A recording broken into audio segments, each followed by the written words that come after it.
Bugungi kunda sun'iy intellekt texnologiyalari insoniyat hayotining deyarli barcha sohalariga kirib kelgan bo'lib, zamonaviy rivojlanishning eng muhim omillaridan biriga aylanib ulgurdi.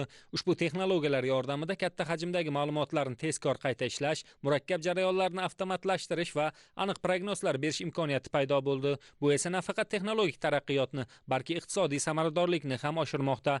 Ta'lim sohasida esa o'quv jarayonini individuallashtirish, o'quvchilarning bilim darajasini tahlil qilish va ularga mos topshiriqlar berishda keng qo'llanilmoqda. Jumladan, Prezidentimiz raisligida 2025-yilning 21-oktyabr kuni davlat boshqaruvi, iqtisodiyot tarmoqlari va hududlarda sun'iy intellekt texnologiyalarini jadal joriy etish masalalari yuzasidan o'tkazilgan videoselektorda oliy ta'lim muassasalari uchun ham ochiq ma'lumotlar bazasini yaratish, kadrlar tayyorlashga e'tiborni kuchaytirish yuzasidan soha mutaxassislariga muhim topshiriqlar berdi. Ushbu vazifalar ijrosini ta'minlash maqsadida Toshkent davlat texnika universitetida ko'p yillardan buyon faoliyat olib borayotgan professor o'qituvchilar tomonidan sun'iy intellekt, axborot texnologiyalari, axborot xavfsizligi bo'yicha atamalarning o'zbek, rus va ingliz tillaridagi izohli lug'ati yaratildi.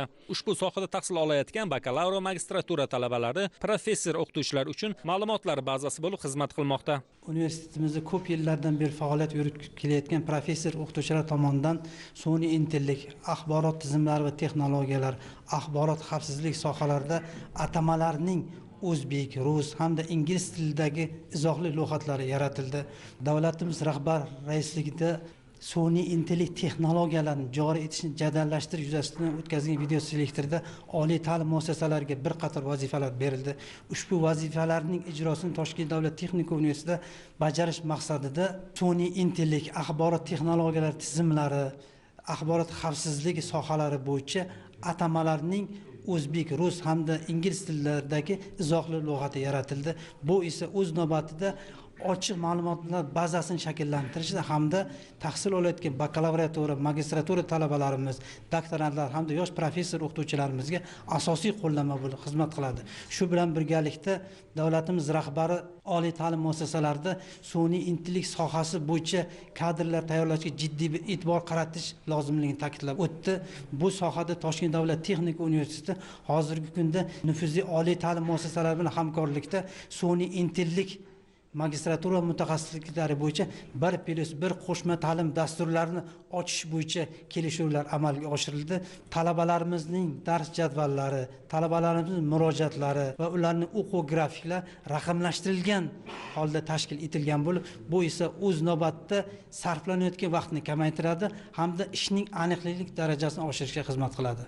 Sun'iy intellekt sohasida kadrlar tayyorlash masalasida Toshkent davlat texnika universitetining elektronika va avtomatika muhandisligi fakultetida sun'iy intellekt ta'limi yo'nalishida 162 nafar bakalavr, magistratura muhandisligida esa 5 nafar talaba tahsil olib kelmoqda. Shu bilan bir qatorda ushbu ilm dargohida sohaga turdosh hisoblangan mexatronika va robotexnika, axborot tizimlari va texnologiyalari, intellektual muhandislik tizimlari kabi ta'lim yo'nalishlari va magistratura mutaxassisliklari ham mavjud. Bizning universitetimizda sun'iy intellekt yo'nalishi bo'yicha bakalavrlar va magistrlar tayyorlash yo'lga qo'yilgan. Bugungi kunga kelib bizni kafedramizda sun'iy intellekt ta'lim yo'nalishida tahsil olayotgan bolalarimiz 4-kursga chiqishdi. Bizani universitetimizda sun'iy intellekt asosida tahsil olayotgan talabalarni tayyorlashdan asosiy maqsad ishlab chiqarish sanoatidagi texnologik jarayonlarni boshqarishda o'lchash sensorlaridan olinadigan datchiklardan signallarni intellektual tahlil qilish yordamida jarayonlarni boshqaradigan operatorlarga maslahat yordam vazifasini bajaradigan dasturiy ta'minotlarni ishlab chiqishga qaratilgan.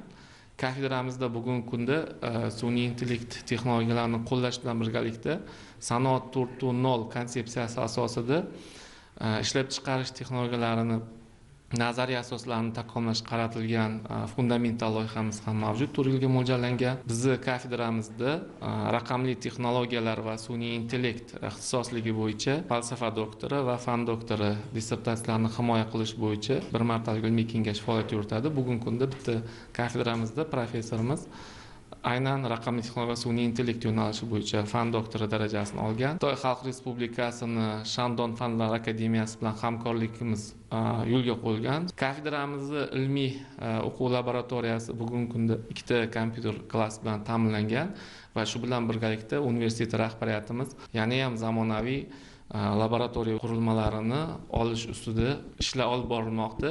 Amalga oshirilgan tadbirlar avtomatlashtirish tizimlari va mashinali o'rganish yo'nalishlarida talabalar amaliy ko'nikmalarni shakllantirishga xizmat qilmoqda.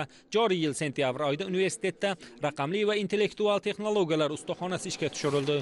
Ushbu maskan Toshkent davlat texnika universiteti hamda Xitoyning nufuzli kompaniyasi hamkorligida tashkil etilgan. Ushbu markazimizda Toshkent davlat texnika universiteti bilan Xitoy Xalq Respublikasini kompaniyasi bilan hamkorlikda tashkil qilingan laboratoriya bo'lib, eng zamonaviy qurilmalar joylashgan.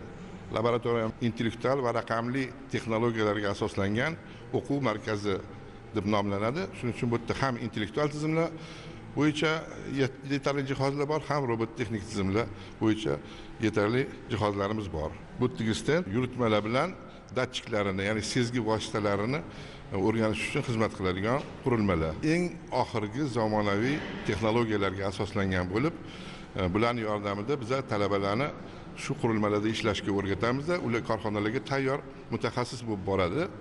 Eng ilg'or texnologiyani egallagan, demak, muhandis sifatida ular korxonalarga tayyor mutaxassis bo'lib borishadi. Bu yerda faqat robotlar emas, bu yerda intellektual tizimlarni ham o'rganishga imkoniyat bor. Chunki bu robotlarda nafaqat oddiy harakatlar, balki o'sha sun'iy ong asosida qaror qabul qilish imkoniyati bor. Yana bitta stendimiz bor, u yerda virtual stend bo'lib, unda talabalar robot bilan raqamli stanokka orasida o'zaro birga ishlaydigan jarayonni modellashtiradi. 3D model orqali, demak, dastur yaratadi. Ana bu dasturda keyin realniy stanokka olib borib qo'ysa, robot bilan ular o'zaro bemalol ishlayveradi.